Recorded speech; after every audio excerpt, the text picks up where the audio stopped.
Is it safe? Can we come out? Okay, I think we're good. I think we're all right. Woo! Damn. That was close. How are we doing, everyone? Welcome to the Goblins live show. Hope you're all doing well. And yeah, we've got a pretty full-on show lined up for you today, where we are going to... Well, we're going to talk about Tuesday's video a little bit, just to clarify a few things and get a little bit of closure from that for everyone. And what's going to happen next. And then we're also going to talk about some winter riding tips as well, seeing as there's this cold wave that's happening right now across the northern hemisphere, especially here in the UK. It's getting rather cold. So cold front, isn't it? Of cold ice front and snow. Yeah. So it could be a wave. Yeah. Could be. Yeah. I don't know. Well, we'll have to wait and see. Yeah. But yeah, are you ready, wifey? Yeah. All right. Let's roll the intro.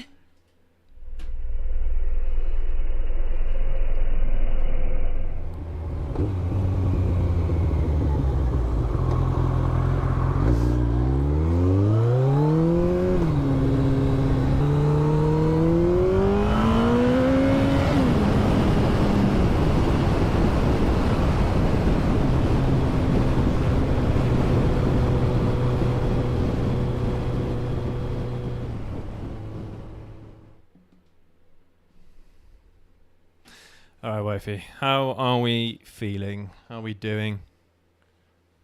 That's a big question to unpack. That is a big question, isn't it? So I think what we'll do, we'll go firstly into the winter riding tips that we want to talk about for everyone. Okay. And then we'll talk a little bit about Tuesday's video and yeah, kind of go from there, I suppose. Okie dokie. But no, I mean, everything is pretty much steady as she goes. Yeah? Yeah. Yeah, nothing overly exciting or new to report, I don't think. No. So yeah, we're just going ahead as normal, pretty much, aren't we? Yeah. For the most part. But yeah, been watching Stranger Things, haven't we? I mean, you like Stranger Things, and it was never a show that I was really interested in watching, but the wifey insisted on watching it together. So, because she's already seen all of it, and she was really. I really love it. I really enjoy it. She really wanted to show me, so I've watched it, and it's pretty good. We're about halfway through season 4. No, nowhere near. No, oh, okay. I think the thing is, because the episodes are so long, it feels like you've watched more episodes than you probably have. We're only on episode 3, and I think it's 8. Yeah. Eight. Oh, I thought it was a shorter season. No, like the last one, because, like you say, because the episodes were longer. No, I don't think so. Oh, okay. I could be wrong actually. Well, yeah, I mean, I'm looking forward to finishing that off. But yeah, pretty good show. If you haven't caught Stranger Things on Netflix, it's pretty good. I think a lot of people probably have seen it by now, but yeah. No, it is. It is still what 8 episodes or something. It's alright. 9 episodes. It's not important. 9 episodes. We're on episode 4. Good. But, so we've got a lot to look forward to still then, because we're on episode 3. Is it at the moment? Episode 4. Okay. Of 9. But you saw the. I'm not going to say what it is because if you haven't seen it, but the famous scene. You saw that. I showed you that, didn't I? I don't know. Maybe you'll have to remind me afterwards. You know, because if I've seen it, then yeah, obviously, but not too sure. Yeah, took my dad to a motorbike shop at the weekend. Yeah, have a look around. Yeah, well, I mean, we can talk about the shop. It's just Fraser's. Fraser's of Gloucester. So it's one of our local dealerships, and there's quite a lot of motorcycle dealerships in and around Gloucestershire. Oh yeah, loads. So yeah, it's quite a. I don't know. I imagine there's quite a lot of riders in this county. Didn't tell you. Me and my dad, we lost my mum at some point. Right. In the shop. It's not a massive shop, but we lost her in the shop. And my dad said, last time I lost mum, we brought a bike. I said, let's just stop and wait. Yeah. Let's just not move. Yeah. We didn't buy a bike, but it was. It was fun. It was nice. Yeah. It's interesting now because when you came back, you were telling me about how they'd changed the brands that they actually supply now from new. Yeah. Which I was quite shocked because they used to have quite a lot of. Well, they used to have all the Japanese brands as far as I was aware. They used to have Hondas. They used to have Kawasaki's. They used to have Yamahas. And now it's and Suzuki. Now it's only Suzuki. Yeah, isn't it? So Suzuki, Moto Guzzi, and Ducati. You said. And there was another one, Royal Enfield. Royal Enfield. That's such an odd choice for. But there's a whole section of the shop now that's just Royal Enfield. Yeah. Really. I'll have to pop down there at some point and check it out and see what's going on down there. Because we went and looked in the bit where I got my bike from, and we saw the 125 I was gonna get. Yeah, the GSX. Yeah. The GSX 125. But my dad didn't realise that's what I was gonna do originally until I saw my Ninja, and he had looked at it and he thought he doesn't look like a 125. Yeah. So we asked what it was. It's a 125. Well, does it not have 125 kind of brand on it? But only from what I could see, and possibly where my dad was standing, I could only see it on the tail. Because on your bike, the Ninja 125, it's all over. It's got 125 branded almost across the whole fairing. I don't know if I like that, to be honest. I don't. Because it looks like a bigger bike than it actually is. Yeah. It would have been nice if they did kind of hide the 125 bit of the branding a little bit. I don't know. Yeah. Maybe. I don't know. But yeah. So that's I think that's about it, isn't it, really? In terms of what's going on with us. Yeah. All right, so let's crack on then with go on. We will address comments towards the end, won't we? Anything that comes in, I guess. So Yeah. So we haven't got comments. We will come to you. Yeah, don't worry about it. We like to have sections of the show where we discuss comments and things anyway, or questions, anything. But let's crack on with winter riding gear. So we've got some stuff out to show everybody, kind of like the ways how we like to keep ourselves warm in the winter. Yeah. I mean, wifey, you don't ride in the winter. Not so much. I don't encourage the wifey to ride in the winter anyway. I mean, you get cold during the summer, just riding around in the summer. Yes, I do. So, yeah. So this kind of stuff really applies to you in the more fair weather months, isn't it? It does. I mean, the thing is that anything that normal people would wear during winter, I will wear during summer because I do get super cold. Yeah. Gotcha. So yeah, I mean, same. For me, I get really cold in the winter months. I think I've mentioned this a few times during videos and things where my toes get really cold, my hands get really cold. My hands in particular, they really tend to suffer when your hands during the winter months. And it's not necessarily too bad when you're actually out riding, but it's when you get back to somewhere where it's warm and your hands start hurting. You know what I mean? Where your hands start stinging. They start stinging. You have to kind of pull over and Yeah. The amount of time I remember we went for a ride, and I think we went for it was probably like a 2.5 hour round trip. And we had to keep pulling over because I kept saying to you, oh, that's it. I'm getting to the point now where if I go any longer, I won't be able to feel my hands. Yeah. So. Yeah. And there have been times where, especially out on shoots a few weeks ago, where I had to pull over, I had to stop, and I had to just warm my hands up a little bit just because I couldn't have continued going if I didn't. When you had the Honda, I used to love it when we'd go somewhere and I'd be like, don't turn it off just yet, and I'd use the exhaust because it was a higher level, wasn't it? It was just under the seat to warm my hands up. Yeah, well, you had a massive gap because it was a CBR 600RR, and that's when they had the underslung exhaust underneath the pillion seat. So there's a gap between the rear tire and the exhaust where you can just stick your hands in. It's like a little radiator. Yeah, I enjoyed that. Yeah, a lot. So. Yeah, I mean, well, one of the biggest tips anyway, if you are a winter rider, and I'm sure that a lot of winter riders already do this, but if you're thinking about riding in the winter, just a few little things that hopefully will help you when it comes to surviving the winter months. Just make it a bit more bearable. I mean, when I was at school and I used to ride around, I had to ride around in the winter because there was no other way I could get to school, really. The buses at the time I had to pay for because this was when I was in sixth form, so I had to pay for the buses, and seeing as I already had a motorcycle, well, there was no point in paying for the buses. And I think because our school in particular actually had buses that they would hire, so you wouldn't pay the bus company, you'd actually pay the school, and I think it was like a flat fee for the whole year. So you couldn't just pay for 1 month. Like I don't think. Pay for the whole thing. I think you had to pay either for 6 months or the whole year. So it wasn't worth it. And seeing as I had a motorcycle already, I had no choice. I had to ride around in the winter. And there's some things that I do now, which I don't know why I didn't think about doing when I was a teenager or when I had my 125 when I was at school. I don't think teenagers are sometimes the most sensible of creatures. Well, no, there might have been some practical reasons for it anyway. Yeah. But one of the main ones that I do a lot now, which I never used to do, is actually stick my hands around the engine of the bike. So if you're at a red light or something like that, you stick your hands around inside the fairing if you can fit them somewhere, find somewhere where they can go, and then just warm your hands up for however long, 30 seconds until the lights turn. But I mean, the 125 that I had, I don't think it got that warm. It was an air-cooled engine anyway. So, I mean, imagine trying to warm your hands up on your bike. I don't know if it would get warm enough for you to be able to do that. So, from that point of view, there wasn't any point. But on my old 650, I could have done that. It was plenty hot enough for me to actually warm my hands up, and I still didn't do it. At least not for a while after I had the bike anyway. Was it something you were aware of doing? No, it wasn't. I don't know. I didn't even think about it. Don't know then. But yeah, the bike is actually one of the best tools to keep you warm if you are cold and you're out riding. I will admit. Even if you spend just a couple minutes just pulled over on the side of the road just to warm your hands up a little bit. Yeah, okay, fine. You'll be there for a minute or so, but you'll feel a lot better than continuing on with your journey. I'll definitely use your bike to try and warm my hands up as opposed to my bike. I don't think my bike, like you say, outputs enough heat. Yeah.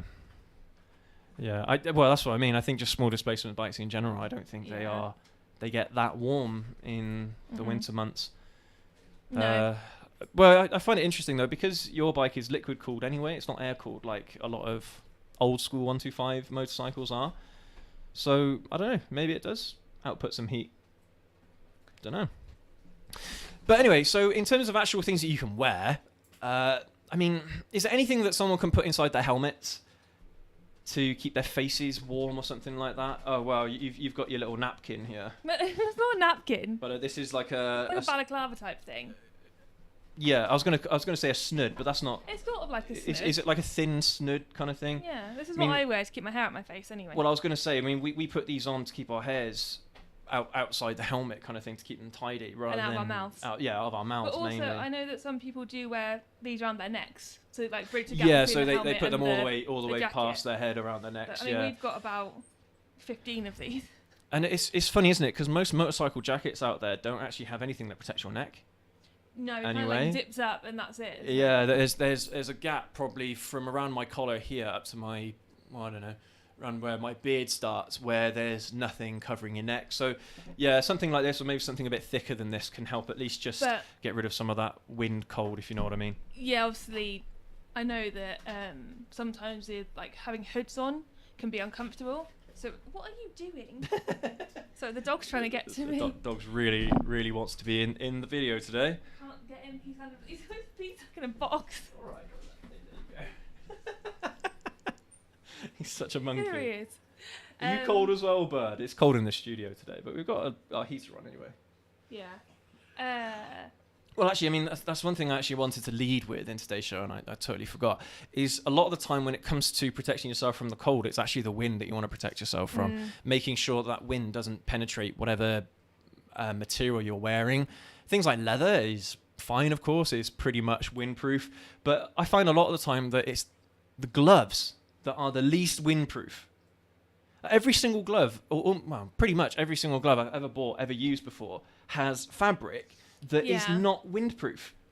And so it can just seep through those holes, seep through the gaps. And it's like, well, great. Even winter gloves that are supposed to be winter gloves, don't actually do that much in terms of wind protection. Would you ever, because something I've been seeing a lot recently, especially on delivery drivers, where they either have like these little like mitten things that they put their hands in, yes, or there's like these little guards that they put on their handlebars. Is that something you'd consider? So, well, that's something I used to have, where the kind of wind guards over my handlebars.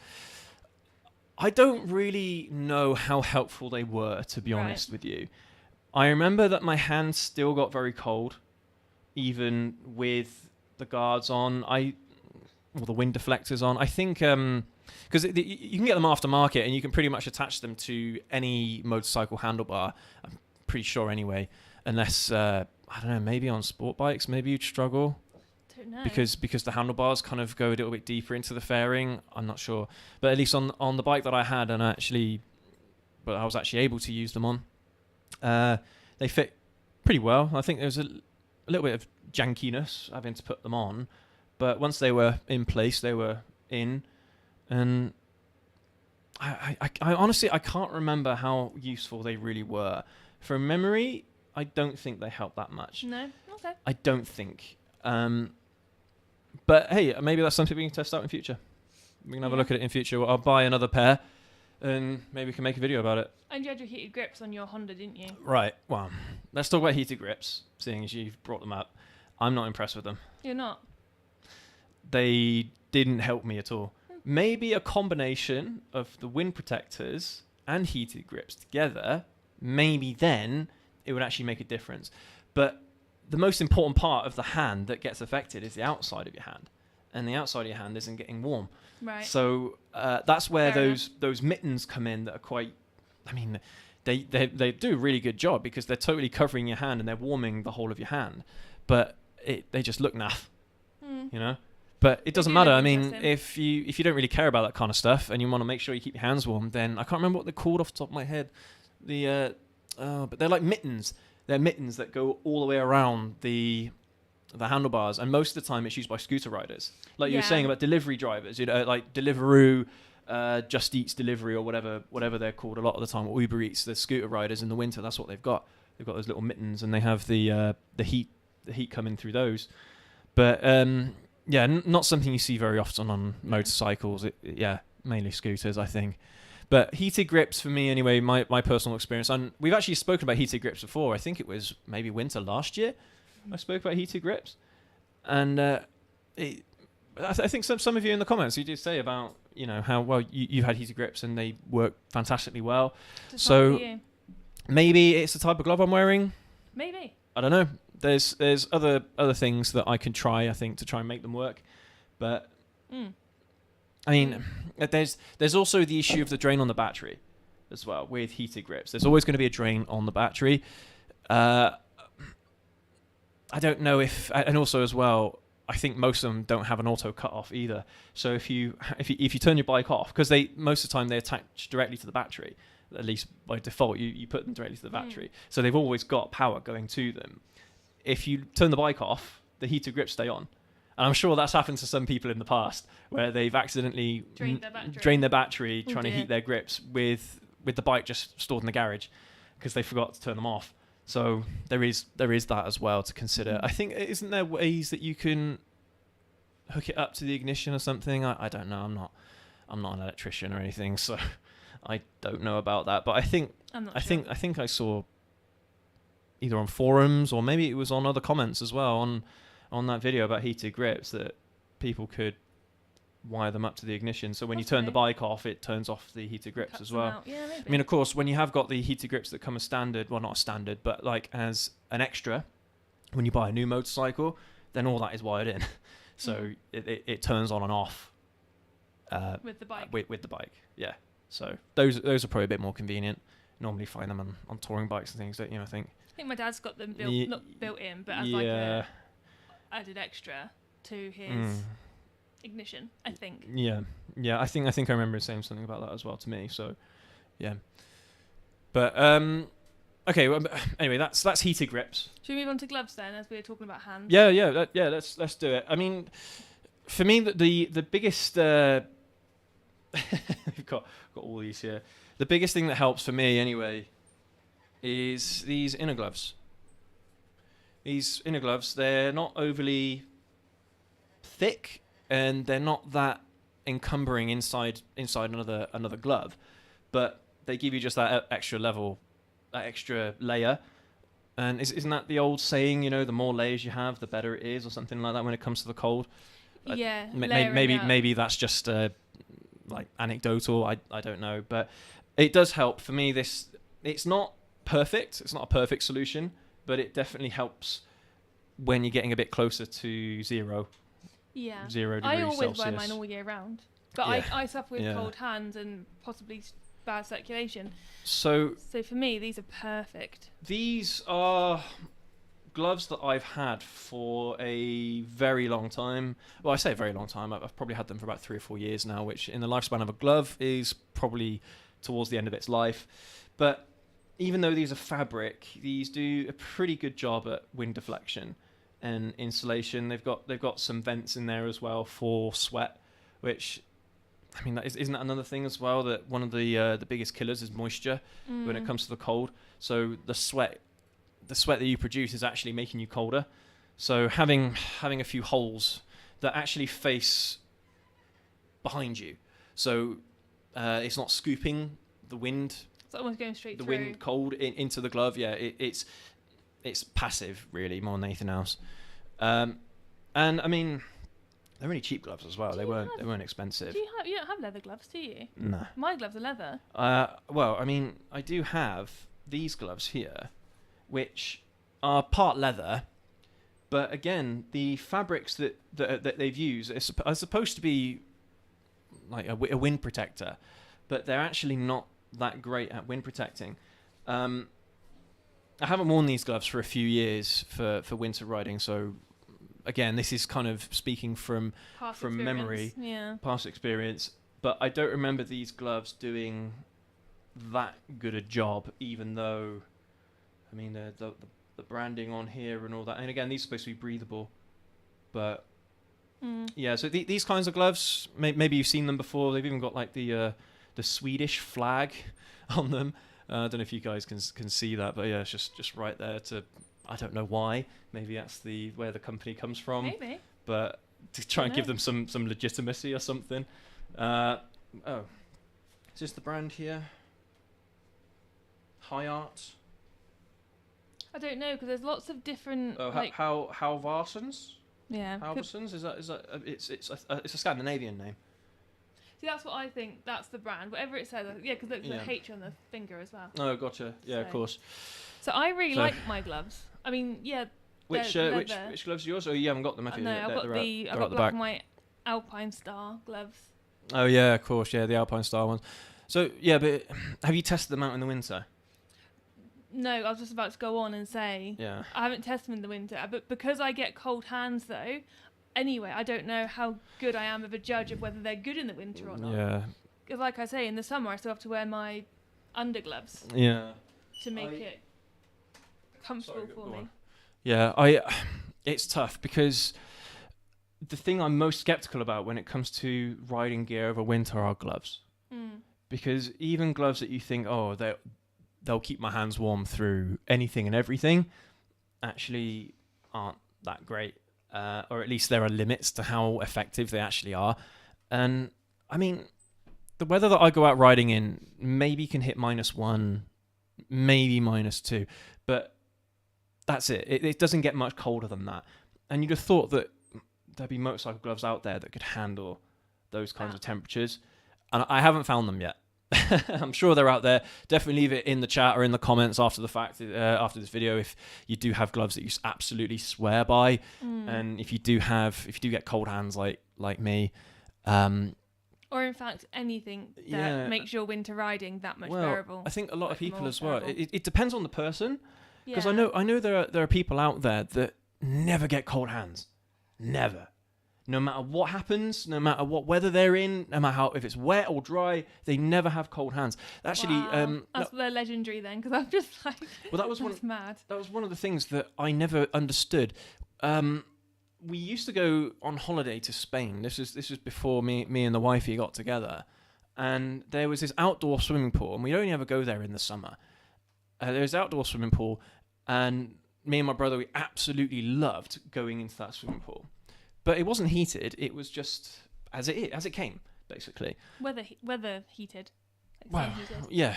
It was just they just poured the water in with the chlorine or whatever and left it. That's pretty much it. And I remember I used to have some mates over there as well that would join us as well. So they go in the pool and everything. And I remember I'd have to get out the pool earlier than everybody else because my hands would just get too cold, even though this is in the depths of summer. Yeah. And it was just water that probably wasn't that cold at all. But But for me, it really affected my hands. The rest of my body was fine, but my hands really got affected. But all the rest of my mates were, it was nothing. It was no problem to them whatsoever. So again, I suppose it depends on the person. But yeah, definitely let me know your recommendations, even if it's just for my benefit. Anyway, because I would like to get some decent winter gloves. So I mean, well, we spoke about gloves. Is there anything else that you want to mention about gloves, wifey? Anything? Do you know what? I'm actually really bad at... I can't give any opinion. I've only ever worn that one pair of gloves when I'm riding. Yeah. So my experience is very limited. Yeah, I suppose it's hard, isn't it? Because I really like my... I really like my gloves. I mean, I've had them for almost 10 years, so that's... But they're I've not worn them as much as you've worn yours, so mine are in really good condition still. But maybe I should try some... See, I'm sceptical about trying thinner gloves because I don't think it would work for me. Well, what if we get you out riding on a cold day with your gloves, and then you'll know then whether or not they're effective.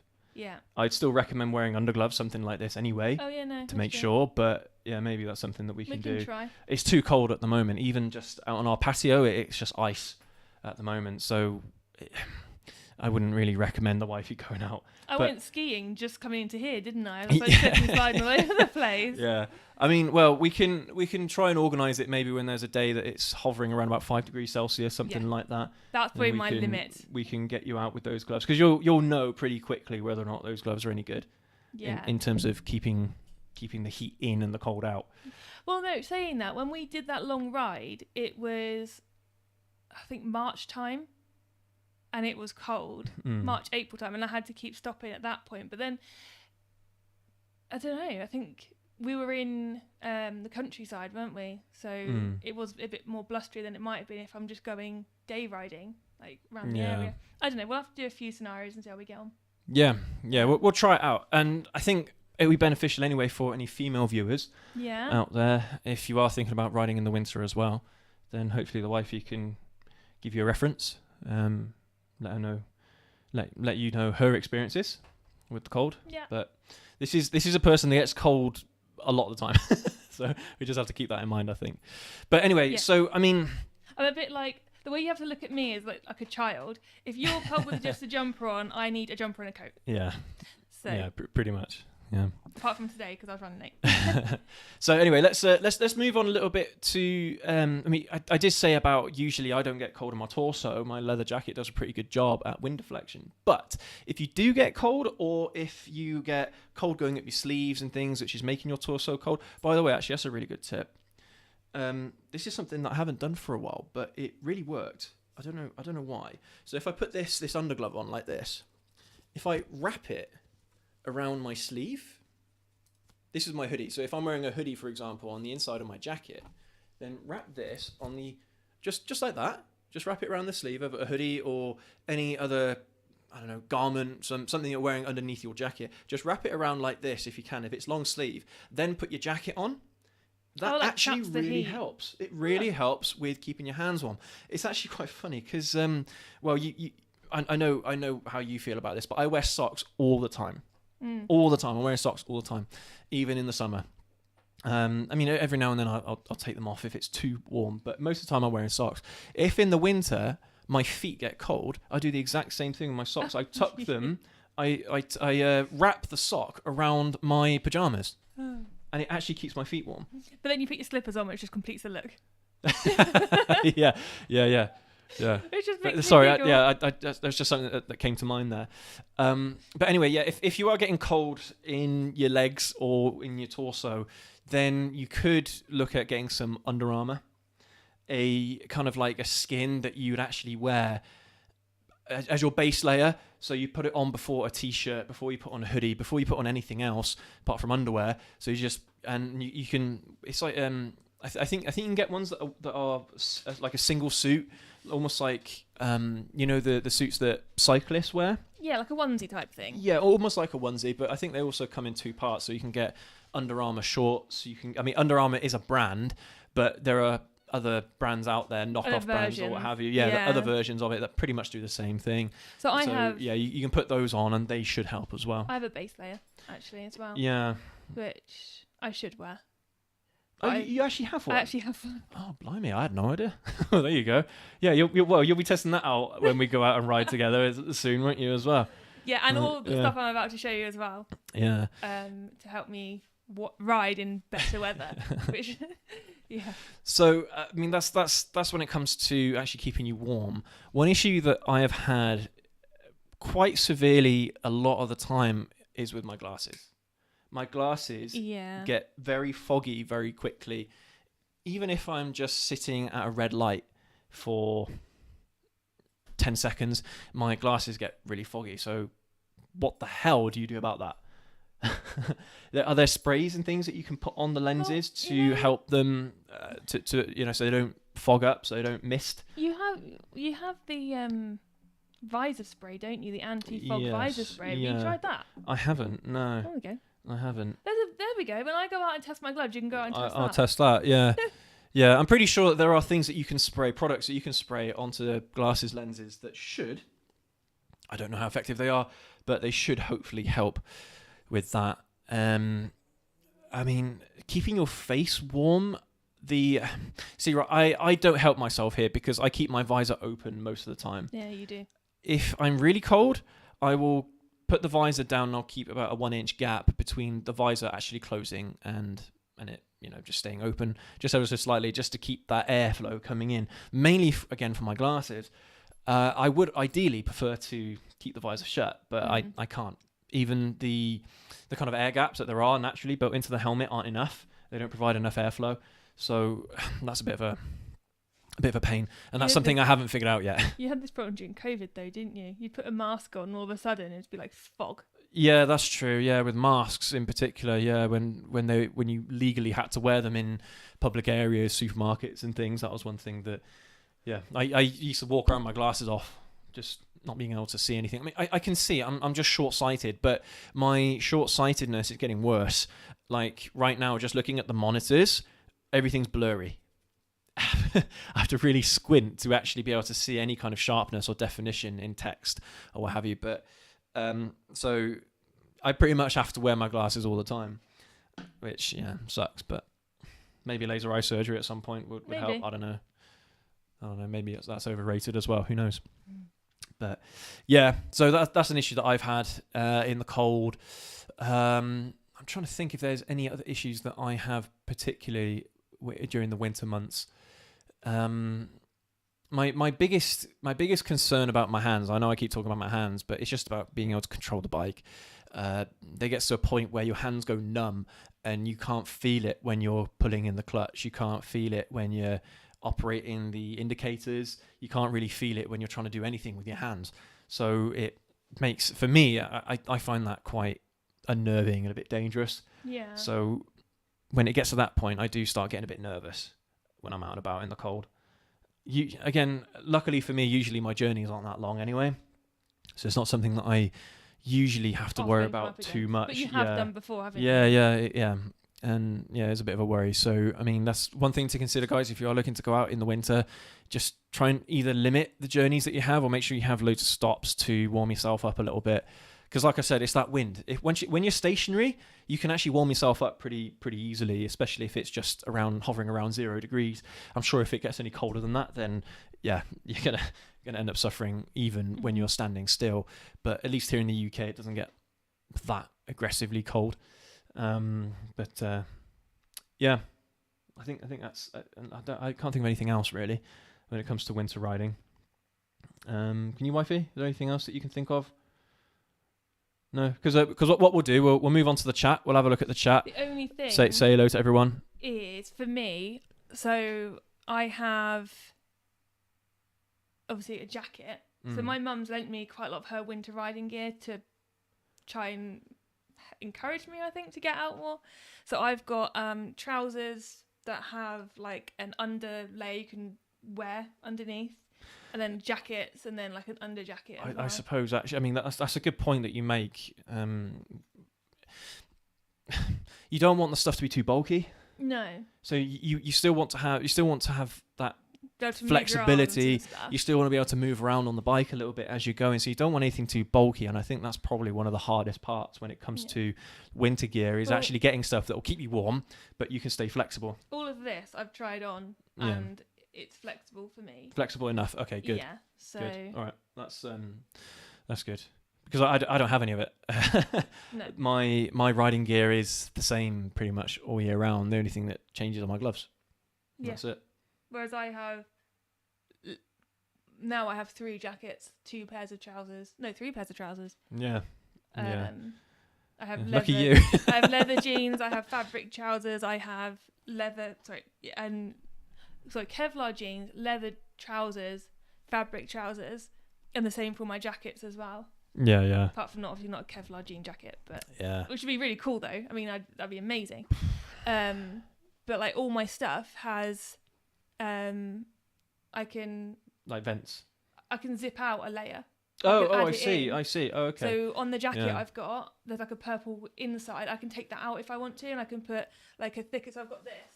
This is like just a jacket thing, but it's a proper motorcycle jacket.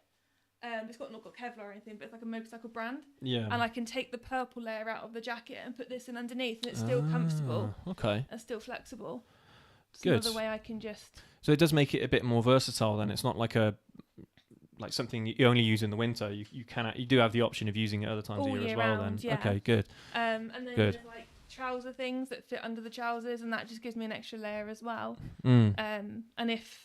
And you can wear those over your jeans or not, depending on how you like to roll. So that literally I have to have like a whole new wardrobe to feel comfortable and warm during winter. Well, I mean, you do what you need to do, really, don't you? If you really, really suffer during the winter months and riding a motorcycle is all you've got, and then hey. The benefit of these is obviously where I normally wear skinny jeans, they go into my boot. That goes over, so I can still wear really long socks and be warm. Good. Yeah. So. Wifey's more kitted out than I am when it comes to this kind of stuff. But like I said, that's my mum's gear that she's lent me. Yeah. Some really decent hand-me-downs, aren't they? Yeah, definitely. Yeah, I can't keep them. I have to give them back, apparently. Well, that's the benefit, isn't it? When you've got parents that ride, they'll give you all their old stuff that it's still perfectly good. Obviously, since my mum had her accident, I don't think they've ridden very much, and that's all branded gear. Like, that's all official stuff, so I'm very fortunate. Yeah.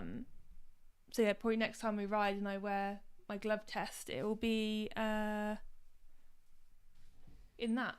Yeah, we'll have to try it all out, won't we? Yes. Anyway, let's jump into the chat. Let's say hello to everybody.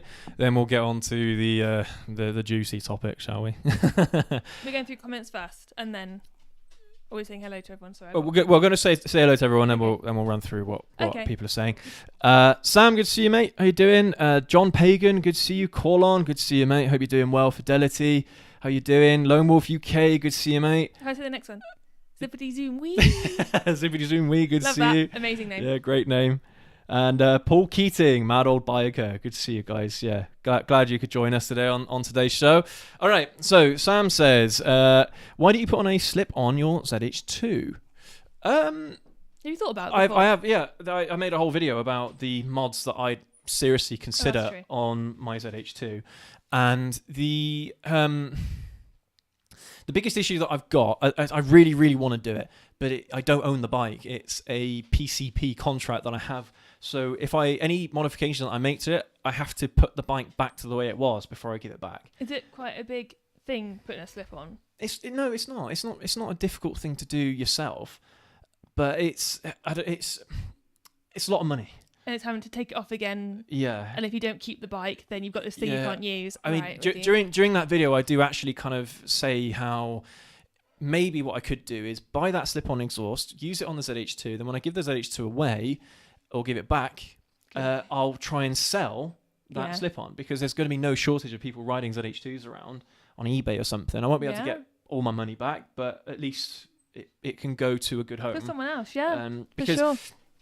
That's probably the biggest criticism that a lot of people have with the ZH2. It's just the way it sounds. I like the way it sounds stock, but from what I've heard from other videos that I've watched of people riding the ZH2 and they've got these aftermarket cans, Oh god, it sounds so great afterwards. Sounds awesome. So you torn a little bit. And the thing I was worried about as well, because I was thinking about this quite a long time ago, even before I made that video, but it was something that I thought would, what's the word, cover up the sound of the supercharger flutter, because that's the thing that I really liked about that motorcycle, why it was so unique. Is that supercharger flutter really, really like gets my adrenaline going, and I was worried that a new exhaust can would smother that sound, but it doesn't. Surprisingly enough, from what I've seen anyway, other videos online on YouTube and things like that of people that have put on these aftermarket cans on the ZH2, and they're loud as well, much louder than the stock bike. It's still there. Why don't you buy one off eBay? I could actually, yeah, I could do. Because then you're not buying new, and if you don't like it, you haven't spent all that money. Yeah, that's true. I could. As a thought. I could definitely have a look at that. Thank you, wifey. I'll definitely take a look. John Pagan, I miss my heated grips. Planning to get a new set put on soon. They do make a big difference. I am planning to go down to one car this year with a new bike on the horizon. Any tips year-round riding? Okay. Please definitely tell me why you miss those heated grips and how you have them set up. Because because more and more people are saying to me about how no, heated grips are actually all right. So I must be doing something wrong. User error. Literally, it might just be user error. So I had them on the highest heat, but again, I mean, the highest heat actually ends up burning the inside of your hands. Well, for me anyway, burning the inside of my hands. And it didn't warm my hands up. So yeah, definitely let me know in the chat how you have it set up. Is there anything that you've done that is it just a normal setup, or is there anything extra that you've done to try and make them a bit more effective? Because I'd love to know. I've still got them. I've still got the heated grips, even though I had them on my old CBR 600RR. I still have them. I should hope and you do. And I believe because it was a present from your mum and dad, wasn't it? Yes. That they fit on the ZZR as well. Yeah. On the handlebars on the ZZR, so it might be something I'll be able to do with that. You had the ZZR the same time you had the Honda. We tried to get you a pair that would flip between. I didn't know which bike you'd want them on. Yeah, I know. It's yeah. Try it. Yeah. We'll get some tips from our friends. We'll have a look. Yeah, I will have a look. But yeah, definitely let me know if you've got any tips on how to actually use them properly and the best way to use the heated grips. Because anything, for me anyway, anything hovering around 0 degrees Celsius in terms of temperature, they didn't do all that much for me personally. So right, this is quite an open-ended question here, wifey. Any tips year-round riding? The hardest time of year for me outside of winter is when it gets too warm. Because you really, really want to wear your gear, but it's... To be safe. It's really, it's really difficult to put your body through all that sweat and misery. Because you can imagine having a shower in the morning, you're all nice and clean and squeaky. And fresh. I can't make the sound with my lips. You know the sound I'm trying to make. I do. But then you go out in the, 25, 30 degree heat, which is crazy heat, but that's what we get here in the UK every now and then now, isn't it? Occasionally. So you go out and ride with all your gear on, you end up coming home, you're sweating like a pig, and you've got to shower again. Because you're literally rotting from the inside out. And you smell like it. Yeah. Yeah. The wifey knows. First-hand experience. Well, with me anyway. So you come down the road, we have all the windows. Yeah. I mean... I think it really does depend on the kind of gear that you wear.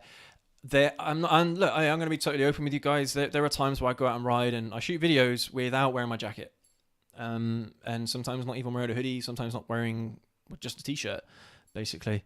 And that is quite common practice in places like Florida, California, Texas, and it's not best practice because I don't know, man. I mean.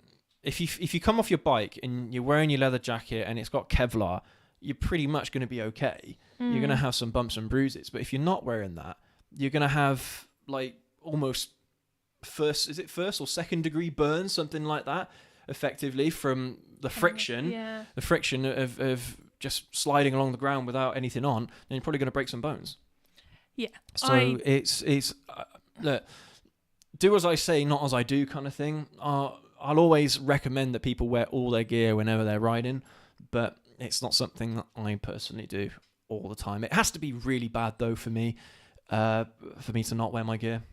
Like I said, that 30 degrees plus Celsius, that's when I really have a hard time trying to justify to myself wearing my jacket, even though it should be an easy thing to justify, Yeah. I think, guys, I know it's bad. I know. I think there's things that you can do, though, to ensure you still wear your gear. So if you wear long boots during winter, get some shorter boots for another time, spring, summer, thinner gloves. I mean, I'm sure, I'm absolutely certain, like the wife is saying, that there is equipment out there that is specific for the summer that would help with all that. Lots of ventilation. All my jackets have ventilation in them, but it's never enough. So maybe there are still jackets out there on the market. I'm sure there is, because I'm sure this is a common problem that a lot of people run into, especially around the equator or kind of like the southern states in the US, something like that. So yeah, there's got to be stuff out there for that. That's something that I think I'll look into this year. In the summer this year, I'll look at getting some gear, especially for the summer, and see if I do end up coming home like a sweaty ball sack. Smelling like a swamp. But yeah, that's a very, very open-ended question there, mate. So I hope that we've at least somewhat answered it anyway. Yeah, I mean, more often than not, that most of the weather in the UK is actually pretty mild in every regard. So even during the depths of winter and the depths of summer, the highs of summer, most of the time the weather is hovering between 15 and 20 degrees in the spring, summer, and then between 5 and 10 degrees autumn, winter, usually. So it's not really anything that it shouldn't be too much you'd have to change about your own riding gear anyway, or your protective gear for most of the year. But yeah, it's just those few occasions where you might want to have that extra piece that would help you during that time of year. Yeah. Lone Wolf UK, hey Goblins and chat. I use the Richer Arctic gloves, and when the weather gets really cold, RST Paragon 6 WP are a godsend. Take a look on JNS accessories. RST? Do you have something RST? Oh, your boots? No, your boots are something else, aren't they? No, my... RST. Oh, bloody hell. TRS. My boots are TRS. Okay. The same letters, different order. Yeah. We'll definitely check them out. Right. I'm trying to write it down. So I don't forget. Yeah, we'll definitely check those out, Lomor. Thank you for that, mate. Yeah, we'll definitely check those out. Especially for me with my gloves. My gloves are, for me, one of the things that I really, really want to get a decent pair of that actually do protect you during the winter months. Let's have a look here. What else have we got? Fidelity, you could try out a helmet with good vents on the inside of the visor. My brother wears glasses and he uses an anti-fog spray. Yeah, it's interesting that you say that, because the helmet that I wear has a lot of air vents in and around the top of the helmet, facing the visor itself, and I'm trying to think where else, but there's quite a lot of ventilation around my helmet. And even though I've got all the vents open and everything, it's unfortunately still not enough for my glasses. But like you're saying, if you have that in combination with an anti-fog spray, then that's probably the ticket. That's probably what will do it. Zippity Zoom Wee and Fidelity have also recommended some other gloves. I've just written those down as well. Oh yeah, so thank you guys for that. Yeah, thank you. Noted. Yeah. I've written them down. Lone Wolf UK, I was so fed up over my glasses steaming up. My optician recommended contact lenses. They work very well. See, I do have contact lenses. I have disposable ones, daily use contact lenses. I think the issue in the cold with contact lenses is when your eyes get really dry.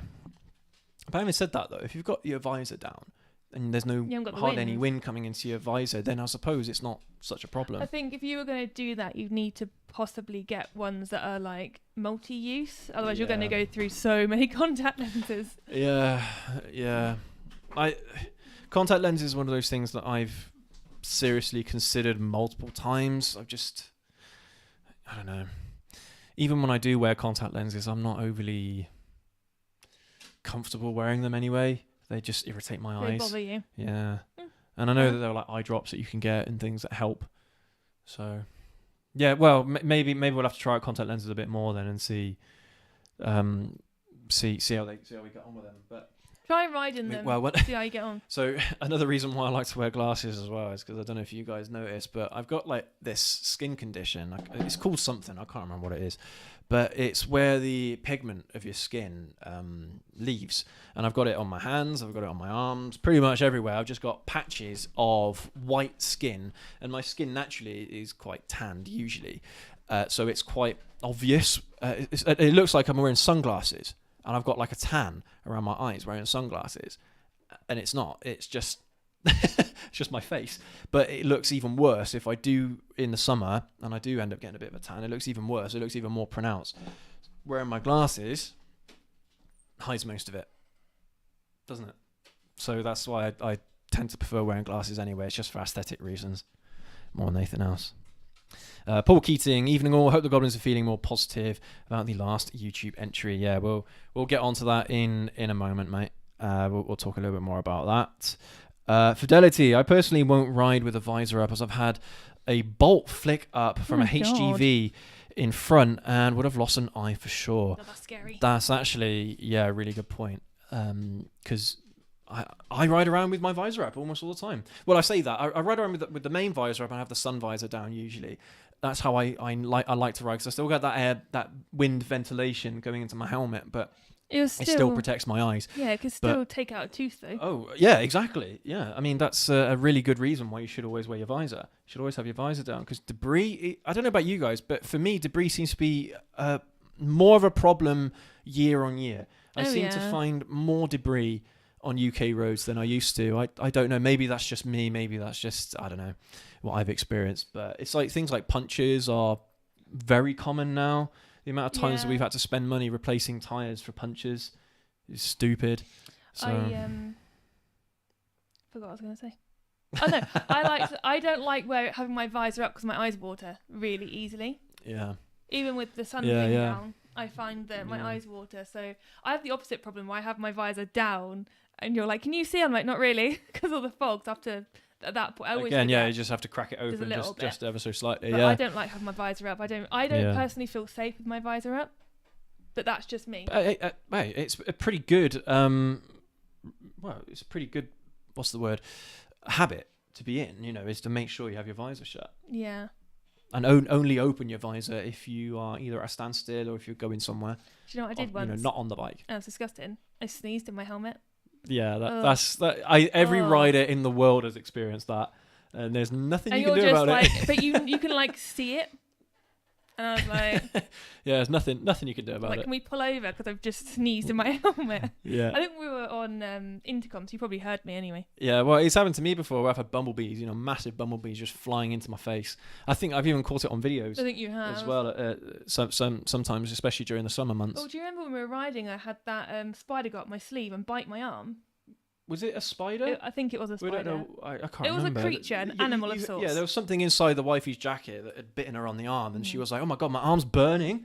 Yeah. I thought, and because I was on the back of your bike, the initial thought was maybe I'd put my arm down and hit the exhaust. Oh my gosh. Yeah. Mad. I couldn't get my jacket off quick enough because it was so painful. That is crazy, isn't it? When those things happen. Lone Wolf UK, this is replying to Fidelity. One track day I left my visor up a little and a fly whacked into my eye at 90 miles an hour and cracked my cornea. And cornea? Yeah, that's what I said, cornea. Oh, we said differently. Is that not what I said? You say cornea, I say cornea. Okay. It's the same word, isn't it? I don't know. Ended up with you might have to pronounce this, wifey, pseudomonas?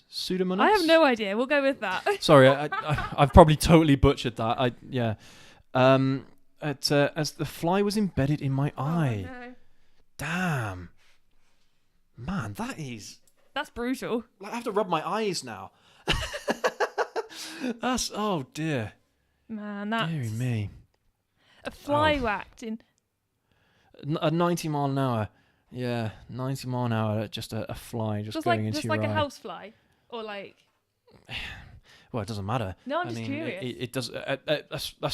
That's what you're saying. At 90 miles an hour, anything. It doesn't. If it's a tiny little stone, if it's anything that hits you in the face, it hurts. It can cause damage. Gives you that itchy eye feeling when someone says like, so. Oh no. But there's That's awful. I know this is going totally off subject here, but it just popped into my mind. There's a retired UFC fighter called Michael Bisping. I actually subscribed to him on YouTube on his private channel, and I had no idea about this because he hides it so well. But he actually has an eye cover. It's a fake eye that he puts inside his eye socket, and it was one of the fights that he had kind of like midway through his career, and he got kicked in the head so hard that he had a detached retina.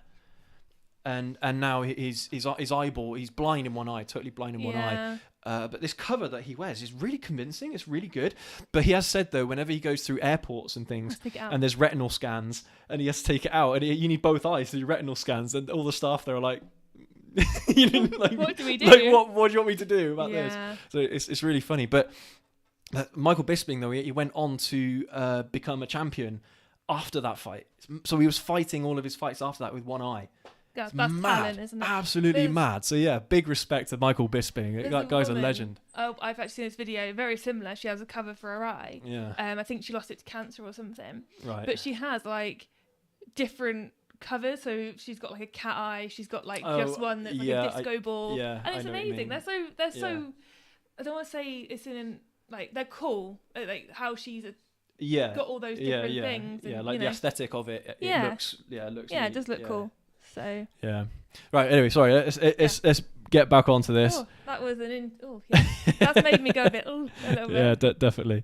That 125 guy. Good to see you, mate. Heated gloves are better than heated grips. Just to make sure, you just got to make sure you get the right size. Not too big. Not two sizes too big. That's a thought. Yeah. Heated gloves. Write that one down. Well, I mean that's what we were saying earlier. Those are the mittens. Oh, those are the mittens. Yeah. You don't just get gloves. I don't know if I've seen gloves. I guess you need like a battery pack or something like that. I don't think I don't know. I don't know. We'll have to have a look. Try. Definitely. Fidelity at Lone Wolf. A fly can do that. I feel lucky that hasn't happened to me too before the bolt incident. I hope it all worked out well though for you, bud. Yeah. Yeah, that's honestly that's got to be just so unlucky. Yeah. Oh, Goblin RIDES, a mesh jacket would save your life. Okay. Change your life. Save your life. Well, that's a bit dramatic. It would save my life as well. Okay. Thank you. We'll definitely make a note of that. A mesh jacket. I have a little whiteboard I'm writing these down on. Mesh. Yeah. Because hey, I'm open to all your suggestions. To be honest, yeah, definitely. Especially because there are loads of riders out there that have got far more experience than me during the winter months anyway. They ride all the time during the winter, and I've never understood how they can do it. Well, I mean, if you've got the right equipment, then maybe that's how. So yeah, thank you guys for that. Really appreciate it. John Pagan, grips are just set up as normal, combined with some gloves I find keep me riding longer. If I find my hands cold, the rest of me feels cold. Yeah, that is somewhat true, actually. Yeah, if it all starts in your hands. Yeah, it starts somewhere in your body, whether if it's your head, your feet, or something, and then makes the rest of your body cold. That actually happened to me last night. I came outside into the garden. I mean, in fact, I came in here because I shot a video in here yesterday, and just from being in here, I didn't have the heater on, so it was really cold. Going back indoors again, washing my hands, I was feeling okay. My hands were cold, but as soon as I put my hands under the cold water, all of a sudden my entire body was cold. So yeah, that definitely rings true. Definitely, yeah. But it's for me, it's really frustrating when even though I feel cold inside as well, my body feels cold. My body can still go on, but my hands can't. They physically can't. They either hurt too much, or I can't feel the controls well enough, and that's just what happens with me. But okay, I mean, hey, I'll try the heated grips again. At some point, I'll fit them on either the ZZR or the ZH2 if they fit, and we'll go from there. See if there's something that I'm doing wrong, because there must be something I'm doing wrong. It's you against the masses. Well, exactly. And I mean, it's really annoying though when you give a kind of like not a negative review, but like a God, what's the word? Not an anti-recommendation. I'm trying to think of the word. But when you don't recommend something because of your experience, but then other people are saying, well, actually, no, they work just fine. And they're Oxford as well, by the way, guys. They're Oxford heated grips, so they're not off-brand or anything like that. They should be at least the proper stuff. So we'll see. We'll see. I'll definitely give them another go. I'll get them out again and we'll try them again. Lone Wolf UK. Yes, 4 months in hospital, lots of antibiotics and steroids. Lost 60% of my sight in my left eye. I now see shapes and colour, but no details. Contact lenses help massively. Scary stuff. All from that one fly. That one damn fly. Fly of the vengeance. That's a pain, isn't it, man? That's absolutely sucks. Well, hey, that's a lesson for me. I'm going to try wearing my visor down a lot more from now on. Try and remind you every time we leave the house. Yeah. I mean, at least my eyes are protected most of the time. But yeah, like you were saying, I've already got a chipped tooth from practicing martial arts, for God's sake. Trying to get this damn thing fixed whenever it breaks is a bloody nightmare. So I don't want another stone or bolt, for example, just shoving itself into my gob. That'd be horrendous. You have such a way with words. Absolutely horrendous. But no, at least that's all okay now. But 125 guy, not the mittens. They are actual gloves with a battery in the cuff. I want to try those. Oh, okay. Because that might be. That sounds like okay. That might resolve a lot of our issues. Definitely have to try that out then. In that case, yeah. Because that's the thing. I mean, you don't want to be riding around on a motorcycle with mittens. It just looks stupid, doesn't it? But yeah, if they're actually gloves. And they're battery operated as well, so you don't have to plug them into the bike or anything. That actually sounds really convenient. Because you don't, I mean, when you think about it, it shouldn't have to heat up your hands too much, should it? It's just, 1 or 2 degrees, maybe 3 degrees. Just enough to take the edge off. Just enough to take the edge off, yeah, just to keep that circulation going in your hands. I just had a thought, Right. Maybe the issue that I'm having is not actually with insulating my hands, it's actually the rest of my body. Because when your body gets cold, it starts restricting the blood flow. And when you restrict blood flow, you get less warmth in your extremities. Duh! Maybe that's dummy! Dummy! So maybe I need to do a better job then of actually insulating my body. Wow, the heating element is on the tops of the fingers and the back of the hand, which is where you That's exactly where I need them, yeah. There we go. Sorted. There you go. Sorted. Good. Definitely, yeah. That's those are some really good recommendations there, guys. Yeah, thank you so much for that. Yeah, we really appreciate it. All right. So that's everything, isn't it? We haven't got anything else. We haven't missed anything. So sorry if we have. Okay. All right. So let's talk about what happens next with us. Pretty much steady as she goes. Yeah. It's going to be no changes as far as the production schedule goes. As far as the live show goes, it's going to keep going every week. I mean, like I kind of mentioned in the video on Tuesday. The Patreon I want to close down, and the Discord I'm still going to go ahead and close that down, but I'm still going to be on this weekend on the Discord because I promised all the guys in there that I would be on this weekend. So I'm going to go join it this weekend, and that'll probably be the last one. I mean, anyone that is in that Discord, if you want to add me as a friend on Discord, so you can still keep in touch, that's absolutely fine.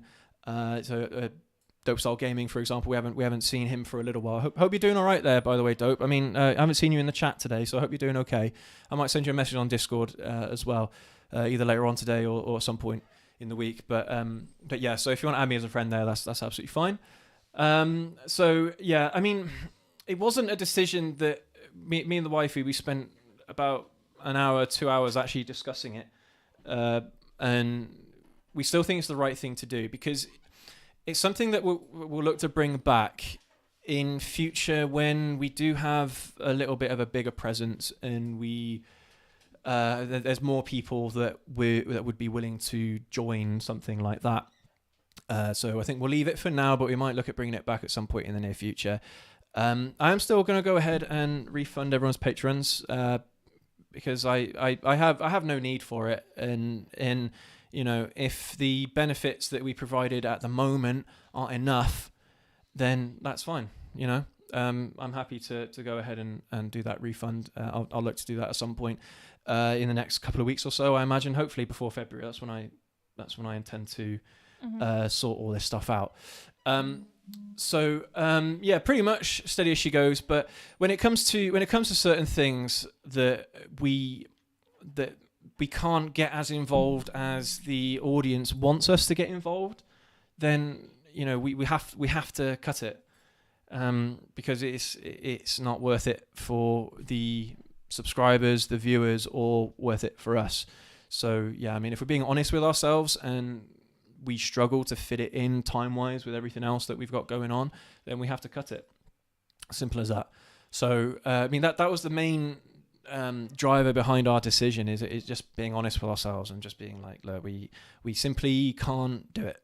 And it's something that I wanted to try and keep on going, even though it was a limited amount of interaction that we would have with our members on Discord.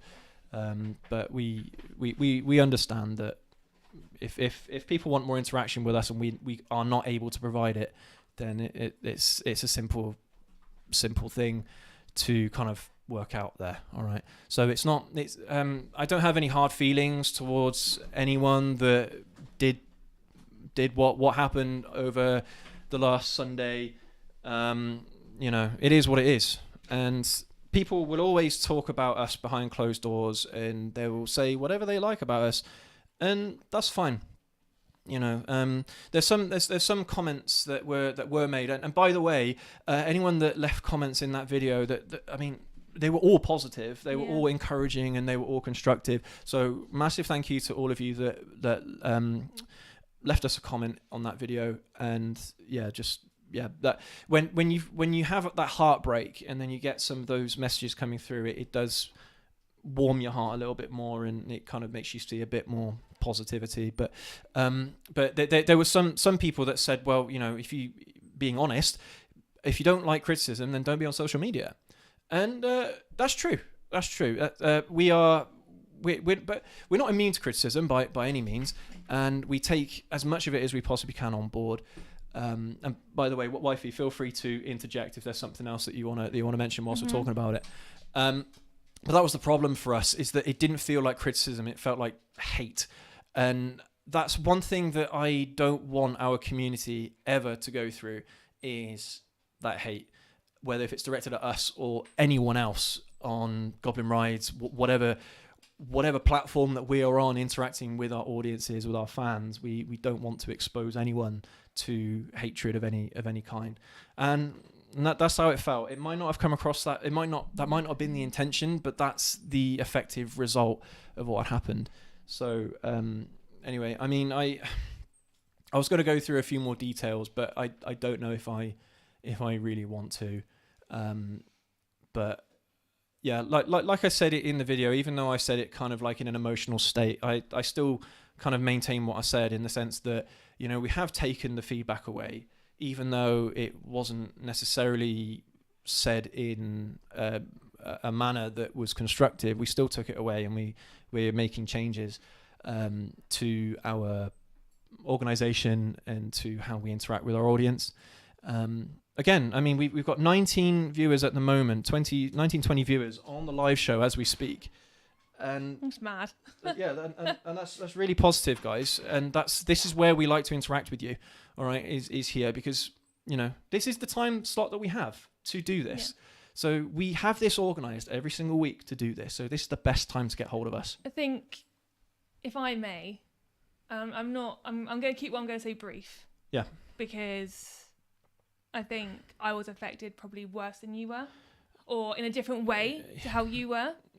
Yeah, I mean, you were feeling more angry, I think, than I was. Yeah. About the whole thing. Yeah, 100%. Because. But I don't want to dwell on what was said, because whatever, have your opinion about me, I don't care. Yeah.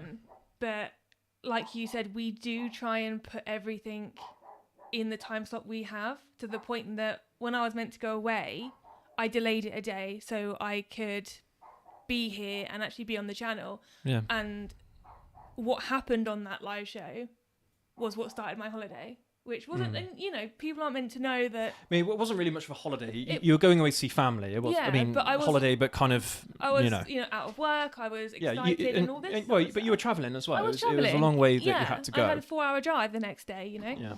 And what's been said has been said, and whatever. But I think what we've taken things away from it for sure, on how what you guys want, what we can realistically give you, and still have a personal life, and still have things outside of this. Because you've said we both work 40 hours a week, We both have other projects outside of this, which we're doing.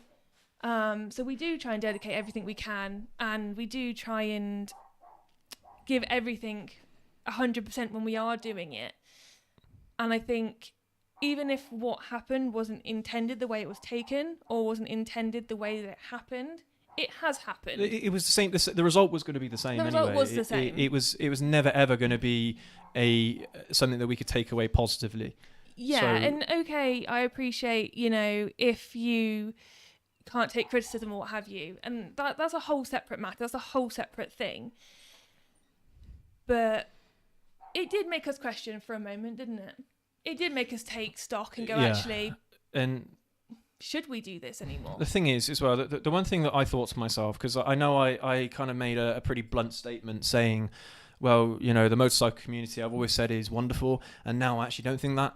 Well, if that is the case, then we will create our own community that is actually respectful, that is actually positive, not towards necessarily towards what we produce, but positive towards motorcycles, positive towards the community, positive towards just what the hobby has to offer. And right, I don't know about you, but the dog's winding me up. Flint, come on. There's something that's got him, and he's just barking at it non-stop. This is the thing. Is this what we're trying to create? Is a safe space for anyone to say what they want, and can I just to ask questions, not say what you want, but to ask questions and to learn together. No. Isn't it though? That's yes and no. So I want the community to be welcoming. Yeah. I want it to be open to anyone, regardless of background, regardless of ability or age. I want our community to be open to as many people as possible. And but I don't want people to abuse that either. No, that's not what I was getting at. And so what do you mean? Sorry, that's not what you were getting at. No, I didn't. No, but like, people should be able to say what they want, right? I'm never ever gonna try and stop people from saying what they want, and I like saying what I want as well. Like who is anyone to tell me, and who's anyone to tell you what you can and can't say, right? That's not what this is about. This is about spreading positivity around motorcycles, right? The thing that is at the heart of what we do, motorcycles. So, hey, if there are people out there that don't have any positivity around motorcycles, then fine. That's their prerogative. That's up to them. But I just want to reiterate that it's not necessarily the things that people say. It's the way how it's the way how it's said and how it's portrayed. If it's portrayed as hatred, then I'm sorry, but that's not something that we'll ever accept. No. Ever. So, I mean, it's just, it is what it is, guys. And the dog is really, really distracting me. I'm trying to think of what to say in a sensitive conversation like this, and I can't because the dog is going off on one. Bear with me, I'll go get him.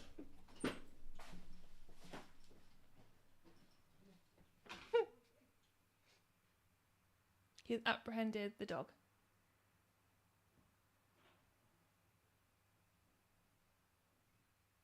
Yes, dog has now been put inside after a brief chase around the garden. The dog did not want to be caught. Oh, blimey, that's icy out there. Did you go for a skate? Yeah, a little bit, yeah. Yeah, very, very icy. Very icy. I can really feel the cold now from the door. Yeah. So what because I did put in, like, after I recorded the video on Tuesday, I did put in like a bit of blurb in the explanation in the video description rather about the motivation behind the video and what it was aimed to do. And even though it was kind of spur of the moment, I felt it was important to share anyway, just simply because I know that we're human beings, right? All of us are human beings. We're all going to make mistakes, and we're all going to do things that we're going to possibly regret. But I didn't feel that way about Tuesday's video. And the people who I was talking about, they know who they are, and so we don't need to delve into exactly who said what or who did what. It was just the experience that I had, and the experience that I'm sure a lot of content creators have when it comes to interacting with their fans. And the most hurtful thing about this was the fact that this is all done by someone who we thought was a fan. And that's why it hurt us so much. If it was just someone who, because we get people say, making comments all the times on our videos saying things like, "Oh, it's boring," or "It's crap," or whatever. Fine. People can think what they want to think. That's absolutely fine. But when it's people that you thought you could trust, when it's people that you thought supported your work and supported what the message that you were trying to portray in the lifestyle and the hobby that we are trying to share with everybody, then that's when it's it's a lot more damaging to the soul, if you know what I mean. Does that make sense? Yeah. And yeah, when it's someone that you think it's almost like, when you have a family member that betrays you, it's that very similar kind of feeling. Or it's hard to separate the relationship from the action. Yeah, exactly. Yeah, definitely. And so, I mean, I mentioned earlier about the video description of that video, and that was an opportunity for me just to write down after the fact kind of a bit more of literally a description of why the video was there and what have you. By the way, it wasn't directed towards anyone specific. I tried to keep it as ambiguous as possible. Because I don't want the people who are involved in this to be victimized by this. Like, I don't want anyone, watching that video and thinking, "Oh, well, that guy was an asshole."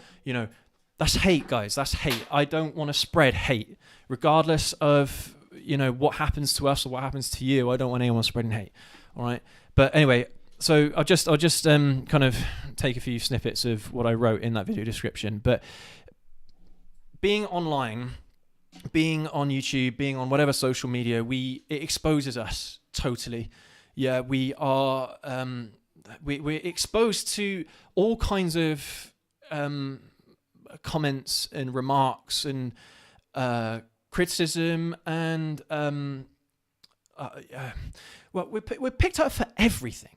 Yeah, everything that we do, someone will pick up on something. And things like, like last week, I had no idea that in last week's live show, I had the word newspaper spelled wrong. I had no idea, but then it was pointed out to me, and I felt so embarrassed because I'm not very good at spelling anyway, right? And I'm not that literate really, but things like that, I do try and take pride in getting that kind of thing right, and when I get it wrong, it's really embarrassing. Certain things that we say that people disagree with, we get picked up on things like that as well. We get picked up on the motorcycles we ride. We get picked up on our intelligence, our personality, our knowledge, integrity, everything. We get picked up on absolutely everything. Anything that someone can pick on, they can pick up on, they will.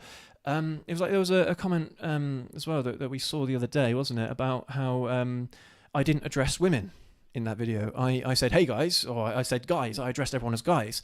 And even though that phrase, that word is, forgive me if I'm wrong here, but that's used to describe both men and women nowadays. It's a common term to address both men and women.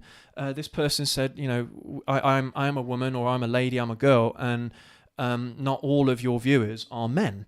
And normally, you guys know this, I'll say guys and gals. I'll address everyone as guys and gals just to try and cover that base. But there was one occasion on one video, maybe there's more, I can't remember, but for the most part, anyway, that's how I address people. But yeah, there was 2 videos that someone picked this up on, and we responded and we said, "Look, really, really sorry. We normally refer to guys and girls, but we'll be more mindful in the future." Yeah, we'll try and keep this in mind in future. And by the way, one of the biggest reasons why the wifey features on our channel is to represent that female audience.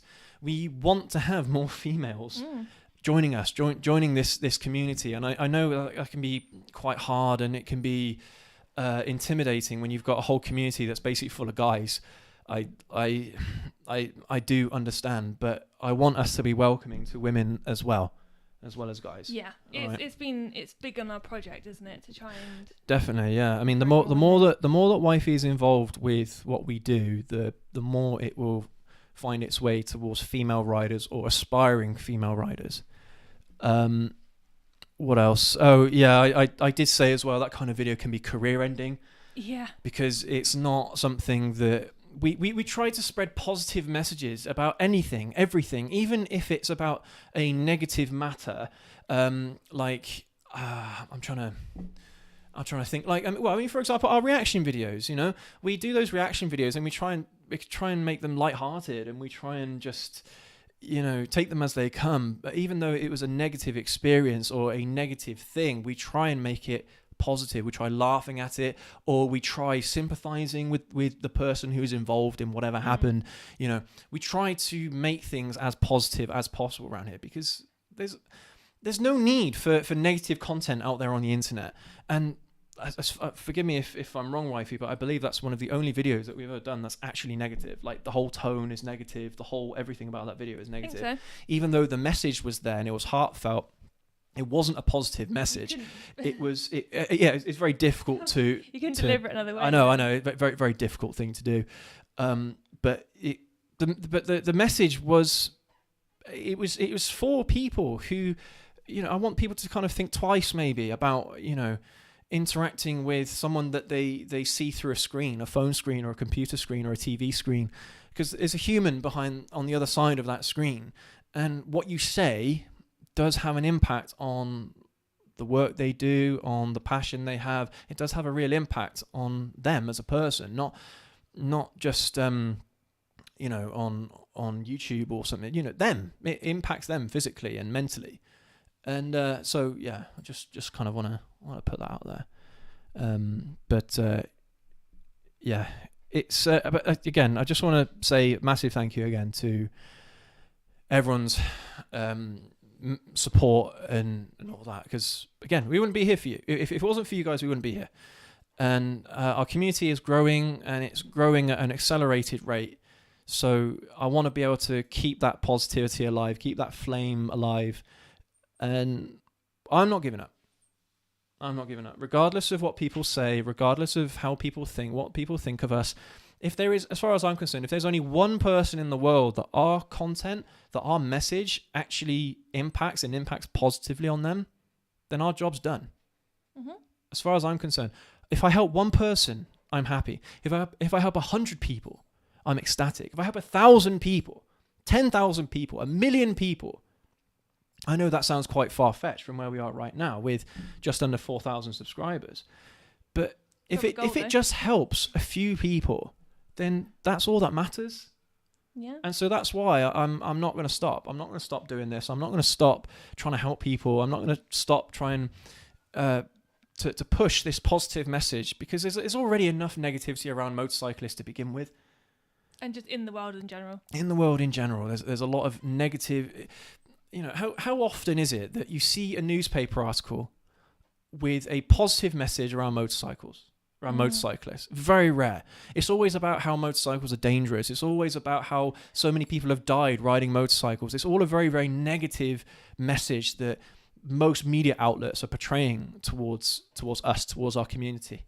We are there to try and counteract that. We are there to try and fix that, to try and actually open people's minds to the positive side. We spoke in one of our live shows about a year ago now about the mental health benefits of riding motorcycles, and there's just so much. There's so much to love about what we do. So it's not worth giving up. Not at all. And I'm not going to let 1 or 2 people, 100 people, 1,000 people put us off this path. It's going to take a lot more than that. And by the way, I know that there'll be some people that have watched that video on Tuesday and they'll be like, oh, it was clickbait, right? There was no monetization on that video. I left the monetization off. I made no money off that video whatsoever. It was all about the message that I had for people about cyberbullying, about abuse to content creators, and just about trying to... Again, if I change one person's opinion or one person's kind of what's the word I'm looking for, perspective on abuse, or because a lot of people they'll just say what they want online. They'll say things no matter how hurtful they are. They'll just say them. And if I've changed the mind of that person, and actually they start thinking now, well, actually I need to be a bit more considerate about what I say to to content creators in general, people who are just trying to either, just have a passion or a hobby for something, or even people that are trying to make a living out of doing this. I've never hidden the fact that it would be really nice if we could make a career out of this. Oh, yeah. And that option for us is what we strive for. It's something that is on the table, but we're not going to get ahead of ourselves. We're going to take it one step at a time, and our message is going to be the exact same.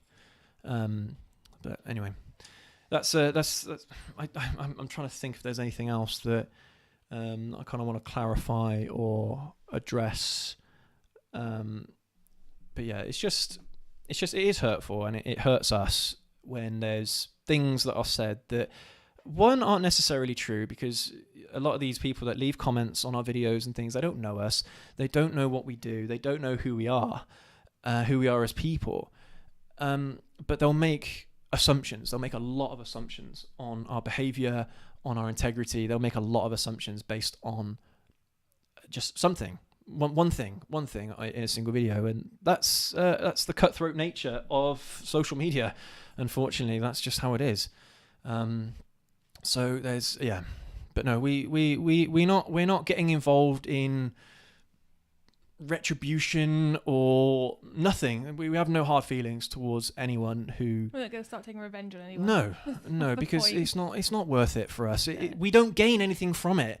Yeah. Again, I mean, To the people who were involved, all right, I'll hold out an olive branch to you, all right? I'm prepared to move on and just forget that this ever happened and let it be. Yeah, I'm more than happy to do that, because I prefer to make peace with these people than actually hold grudges or hold any kind of resentment whatsoever. Yeah, that's not what I'm about. Okay, I've never ever held.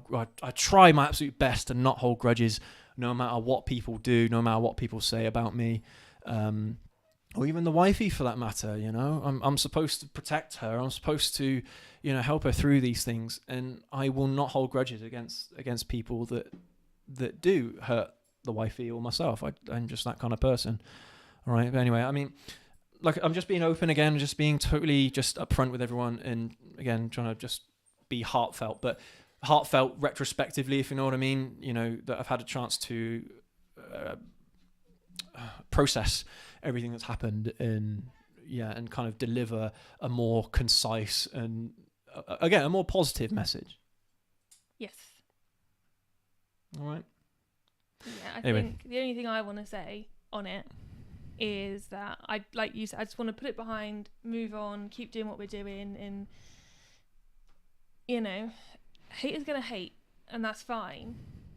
But I just think, like, well, you say that. I'm sorry to interrupt, but you say that haters are gonna hate. My attitude is that if you can turn that hater into a lover, then that is what I'm trying to do. I even if it's one person. But what I'm trying to say is, if you've got something you don't like, it's like Steve in the message in the chat said, you're not going to please everyone.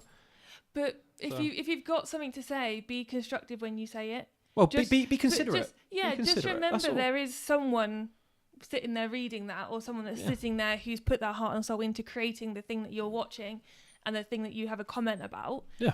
Because there is a way of saying how disappointed you might be with something, or saying how you don't agree with something respectfully. But I think the thing I always do, if I've got something I don't like, I'm about to write a comment, think, if I was to write this the way I'm going to write it, if this was written to me the way I've written it, how would I feel? And would I actually, take it the way it's being said and how it's meant? Yeah. So just take care. Anyway, sorry to interrupt, wifey. I just want to get through everyone's messages in the chat, because we've got quite a lot more that's popped up here. So I just want to say hello to everyone as well.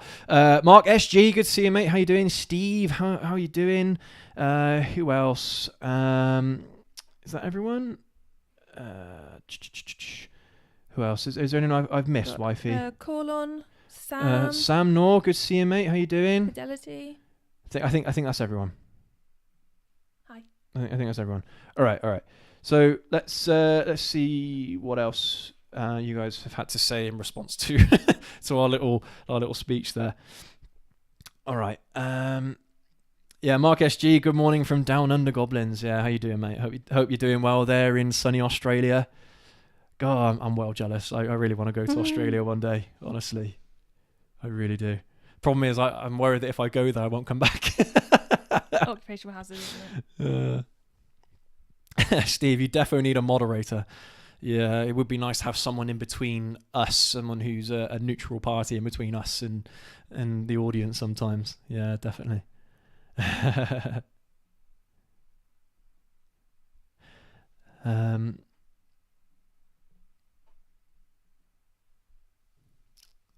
Call on, you're welcome. I don't blame you for anything. I can barely think of a reason to at all to criticize.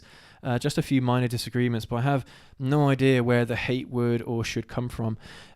Yeah, of course, you make a fantastic point as well that not everyone is going to agree with the videos that we make. Not everyone's going to agree with certain messages or certain things that we say, but that doesn't mean that you should hate the person. It doesn't mean that you should totally disregard them, especially if they're trying to be positive about something that maybe they shouldn't be or something. I don't know. Well, a multitude of reasons. There's just no need for it. So yeah, we're totally open to disagreement. And the thing is as well is that promotes discussion. I'm one of those people that likes to discuss things anyway. If it's a hot topic or if it's something that's really interesting, then and there's two or three different opinions on the matter, I love that stuff. Absolutely love that stuff. So yeah, definitely. Yeah, Steve, Goblin, you cannot please everyone. It's impossible. Yeah, but I want to. I want to. I'd love to be able to please everybody. Paul Keating, mad old biker. When you get to my age, you begin to care less what people think and say. Maybe. I mean, I do care. I'm going to be honest. I do care. And whether that's to my detriment or not, it probably is. But no, because I want to be at peace with people. I want to make friends, not enemies. Yeah. So I do care about what people say in that regard. ZPC Dom Zoom Wee Mark is a god.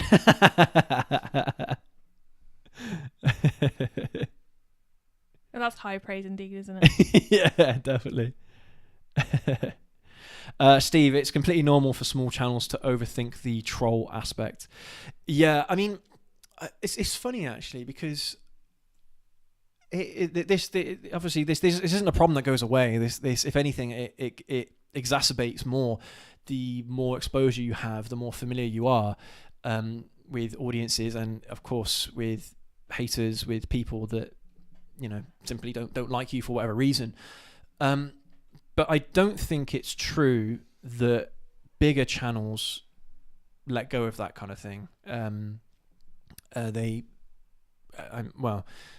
are bigger channels that I subscribe to that have spoken about this hatred before from not just people but from fans as well, about certain things that they've done that they didn't like, and they do actually, just like us, they take it seriously and they take it on board because they care. That's the thing. We care about our audience. We care about the things that we do, the projects that we are a part of. We care about this channel. We care about the message that it's trying to promote. And I'm pretty sure that 95% of other social media creators or content creators would feel a very similar way, where they just care. They really do. Mark SG, I don't know what was said, and I don't need to know, but it sounds like the difference between criticism and personal attacks. Yeah, there is a difference. There is a difference, definitely. Yeah. I need to check out these RST gloves. Yeah, I need because they're a few of you recognise them. I'm gonna have to check them out. Because Steve has said, would the leather RST Stunt 3 gloves be good for spring riding? So I'm going to have to check them out. I don't even know if it's a brand that I've heard of. It doesn't ring a bell. I don't know.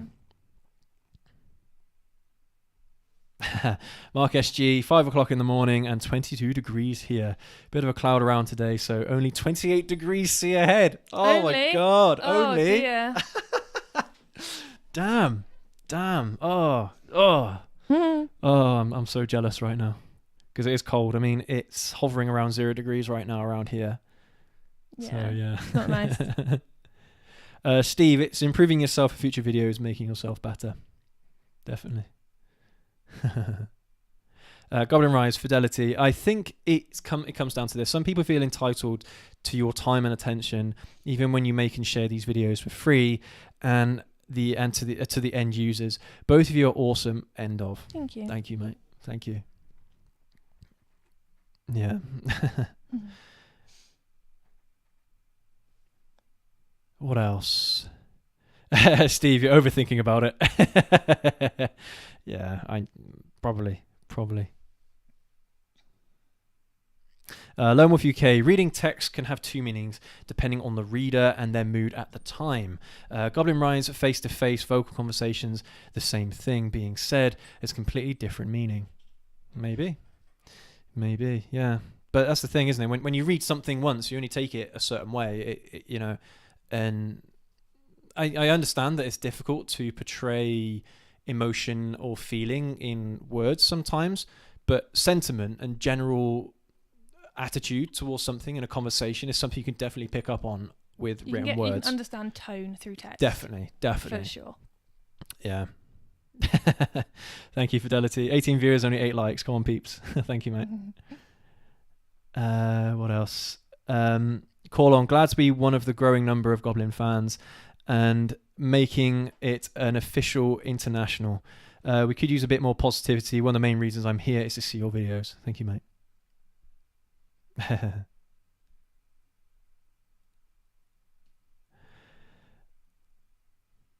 Oh, interesting. Steve, Northern Ireland have the most negative press towards motorcycles. Oh, we'll have to look at that. Yeah, we'll have to check that out.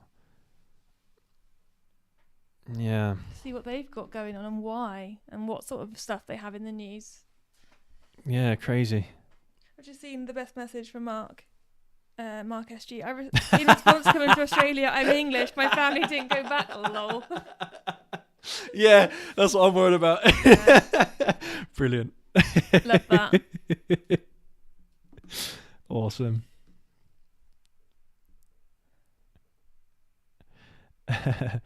John Pagan, haters are going to hate. Not everyone is going to agree with everything you do. Stick with it and stay strong. Thank you. Thank you, mate.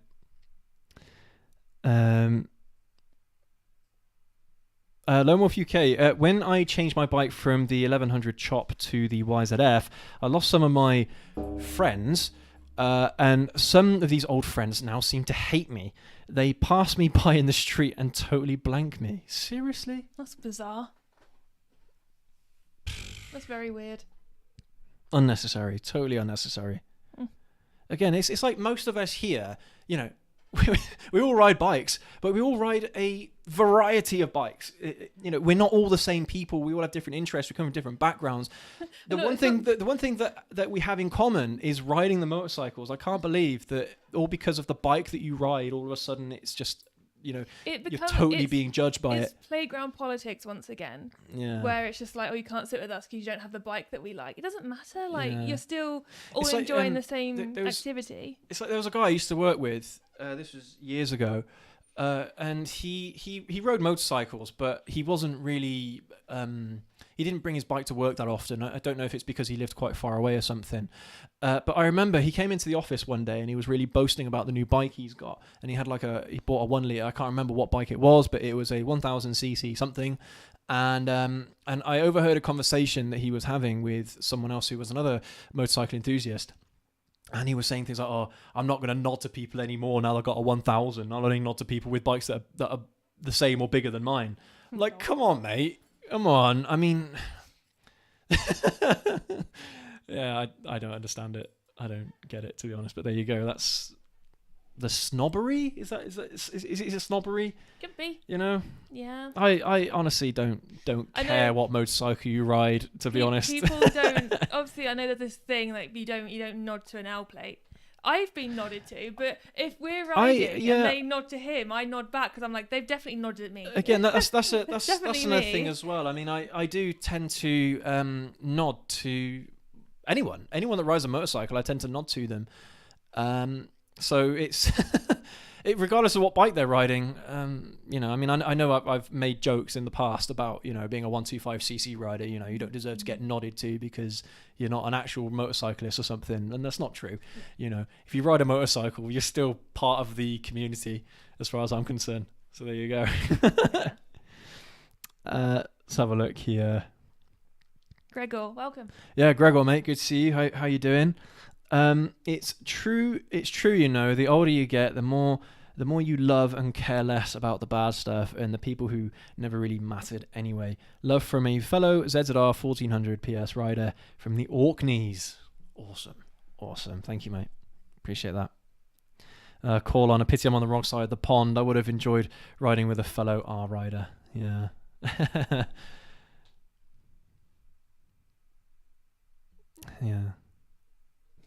Yeah, Steve, exactly. Everyone's on two wheels at the end of the day. Precisely.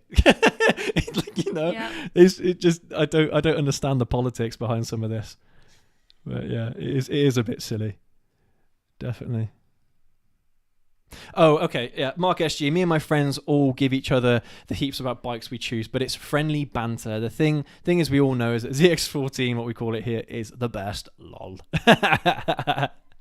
Yeah, I mean, banter amongst friends, I don't think that's a big deal. It's because I'm also a bit of a computer nerd as well, and I so happen to work in an IT office, so every now and then whenever we're having discussions about IT PC hardware, you know, everyone's always like, oh, this is better than that, and it doesn't mean anything. You know, we still have the hardware to play video games and stuff or whatever we want to do on our computers. The only thing I do is when I go to buy something, I'm like, is it better than yours? You're like, yeah. I'm like, I'll have it then. That's the only thing. But I work in software, but that's about it. I don't know the hardware side. Yeah. Fidelity. I not a Vespers, Cruisers, and GS riders. The results may vary. Yeah. Well, that's the thing, is that when you nod to a scooter rider, they're like, "What? What's that about?" What's that all about?" Yeah. You know, it's funny. It is funny. Done it in my car before to someone. I actually had a conversation with them at the lights. Yeah, 125 guy. The only bikers I don't nod to is Uber/Deliveroo scooters. I think I'm the same. I think I have that same attitude. Yeah. To be honest, I don't. Nah. I don't know. I just never have. I don't know why. Even though I was a scooter rider myself. But yeah. Hi, Cece. CC, hi guys, love your channel. Rider ZZR 1400, 9 nod to everyone on a bike, even Vespers. Fair play to you, mate. Fair play. Call on, the ZX14 is only the best until Yamaha releases the YZF 1500. Please, Yamaha, do it. Because am I wrong in thinking that Yamaha have never had a motorcycle bigger than the R1, apart from some of the cruisers that you used to do? You know, they've never had like a sport tourer or a sport bike any bigger than 1000. So it would be really nice to see at some point if Yamaha did do that. An R1. I was watching Highway Patrol the other day, which I think set in Australia. Oh yeah. And there was a guy who this is the second time he got caught on his R1 doing something like 90. Only 90. 90 okay. in a 30 on a provisional. Okay. The bike got impounded. It's the second time he got caught. He just fully sent it. Yeah. It's stupid, but it's funny anyway. Mad. Yeah. Well, that's what you get for riding an R1 on a provisional license. Yeah. Jesus Christ. I think got suspended from riding for like 18 months and his bike got impounded. CC FJ 1300. Yeah. I know the one. All right. Gosh, this has been a long show. It has, yeah, but it's been nice to chat to everybody. And I mean, look, today's show is more of a case of just making light of things more than anything else, and trying getting back to that normality. Drawing a line under us. it all. Yeah. Drawing a line in the sand, just moving on, and same old, really. So we'll be back to normal scheduling next week of a reaction video on Tuesday. Yeah. That's another thing as well, actually, that I would like to mention, is that every video that we do is an experiment. So the topic at hand, the motorcycles we're talking about, the way how we create certain videos, like the reaction videos, it's an experiment to see what people actually want to see, what people don't want to see. So I mean, things like the reaction videos haven't really done that well, to be honest, compared to other stuff. Other content. So we may end up ditching them at some point in favor of something else. But it's all just experimental, guys. Yeah. So it's again, yeah. If it's something you don't like to watch, then let us know. Yeah. Let us know. Say, look, this isn't really the kind of content that I'm looking for. So that's fine. That's fine. We need feedback. To evolve, don't we? Yeah, we need to evolve. But we need the feedback to be able to evolve. Yeah, precisely. But anyway, thank you ever so much for everyone for joining us on today's show. And I know it's been a bit of a roller coaster week, for us and for you guys. But yeah, hopefully we can calm things down and just do our normal thing, the thing that we like to do. What we're here to do. That's filming videos about motorcycles, spreading a positive message around the motorcycle community, and just being enthusiasts, all in all. But yeah, thank you so much for watching this one, guys, and I hope you're all taking care of yourselves and riding safe, especially in keeping warm in northern hemisphere countries at the moment, because I mean Canada had a cold wave recently, or a cold front.